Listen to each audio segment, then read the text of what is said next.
उत्तराखंड के हिमालयी इलाकों में पाई जाने वाली बेशकीमती जड़ी बूटियां अब खेतों में भी उगने लगी हैं।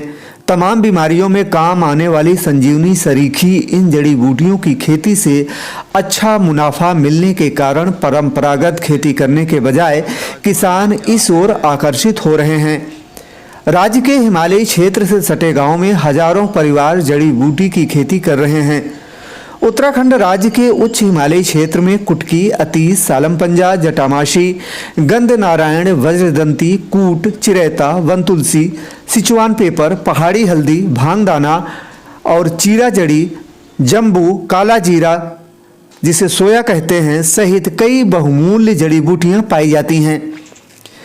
तमाम बीमारियों के उपचार में काम आने वाली इन जड़ी बूटियों का पहले सीधा दोहन किया जाता था।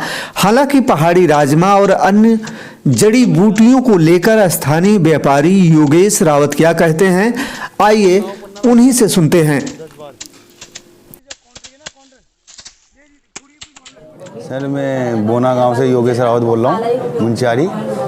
तो सर, ये राजमा की जो खेती करते हैं हम, सर हमको एक नाली ज़मीन में 30 गठरी हमारा कम से कम बम्बू लगता है निगाल, और एक बम्बू का गठरी का कीमत है 700 रुपया करीब। तो उसके बाद ये 30 वो उसका हिसाब लगाइए सर। फिर उसके बाद बीज हो गया, फिर अपना मेहनत है, खाद है, फिर उसके बाद हमको जब मार्केट में लेके आते हैं तो उसका उतना अच्छा रेट मिला नहीं जाता है, और हमारी रेट मतलब कम करो ये वाली बात होती है। और हमारे इतने ये राजमा और वहाँ से यहाँ लाने में उसमें हमारा वो भी ज़्यादा लगता है, जैसे ढुलान ज़्यादा लगता है भाड़ा।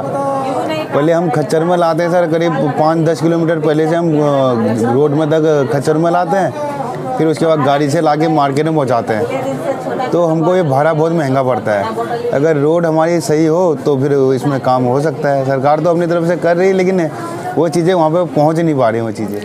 उच्च हिमालयी क्षेत्र में रहने वाले लोग माइग्रेशन के समय इन जड़ी बूटियों को घाटी में लाते थे।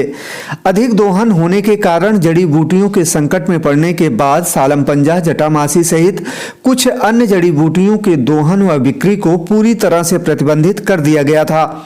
इनका दोहन केवल नाप भूमि में खेती करने के बाद ही किया जा सकता है। एक अनुमान के तहत लगभग 6000 किसान खेती कर रहे हैं। सीधे जड़ी बूटी की अच्छी मांग को देखते हुए वर्तमान में बागेश्वर, पिथौरागढ़, चामोली, उत्तरकाशी, रुद्रप्रयाग के हिमालयी क्षेत्र से लगभग 6000 परिवार इन जड़ी बूटियों की खेती कर रहे हैं। उत्तराखंड के गांव पोस्ट बोना तहसील मुंशियारी पिथौरागढ़ के रहने वाले योगेश रावत ने थर्ड आई वर्ल्ड न्यूज से बात करते हुए तमाम जानकारियों को साझा किया।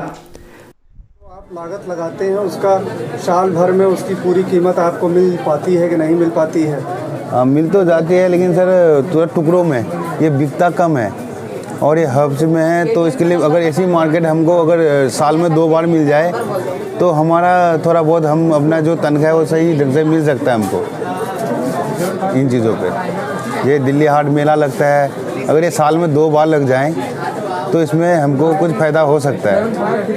ये जो जनजातीय मंत्रालय है, इसका कोई सहयोग मिलता है आपको?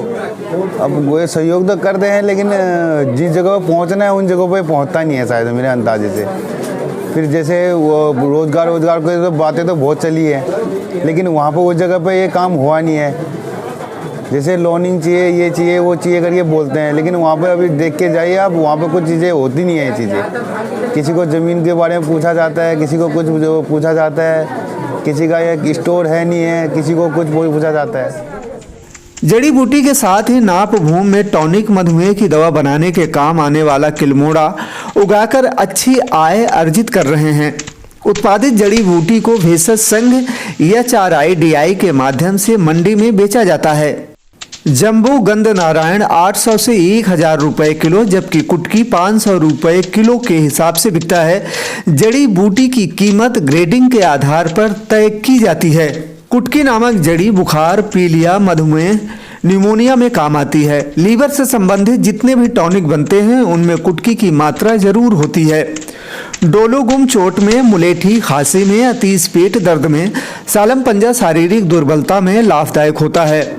गंध नारायण कब्ज, गैस सहित पेट की तमाम समस्याओं में रामबाण साबित होता है। इसे राजमा की दाल में विशेष तौर पर प्रयोग किया जाता है। जम्बू की तासीर गर्म होने के कारण इसे दाल में डाला जाता है। भोजपत्र, रतनजोत सहित कई प्रकार की ऐसी जड़ी हैं जो धूप में प्रयोग होती हैं। योगेश राउत ने बताया कि आयुर्वेदिक दवाओं में इस्तेमाल होने से बाजार में जड़ी बूटियों की अच्छी मांग है। परंपरागत खेती के बजाय जड़ी बूटी की खेती करने से किसानों को अच्छा लाभ मिलता है। इसे देखते हुए किसानों को जड़ी बूटी की खेती करने के लिए प्रोत्साहित किया जा रहा है। इसके लिए किसानों को समय समय पर प्रशिक्षण भी दिया जाता है। इसके अलावा योगेश राउत ने पहाड़ी इलाकों में सरकार से और सुविधा मुहैया कराने की मांग की, जिसमें सड़क निर्माण प्रमुख रूप से शामिल है। उन्होंने कहा कि पहाड़ी इलाकों में सड़क सही न होने की वजह से आवाजाही में बहुत परेशानी होती है। इसके अलावा योगेश राउत ने कहा कि परिवहन की व्यवस्था, उत्पादों की ब्रांडिंग, कर्ज में सहयोग जैसी प्रमुख बातें शामिल होनी चाहिए। साथ ही में योगेश ने कहा कि इसको व्यापार करने में आसानी और सरकारी तंत्र से परेशानी न हो, इसकी भी व्यवस्था होनी चाहिए, जिससे उत्तराखंड से जाने वाला युवक फिर से पहाड़ की तरफ लौटे और पहाड़ के विकास में अपना योगदान दे सके। आकाश श्रीवास्तव, थर्ड आई वर्ल्ड न्यूज।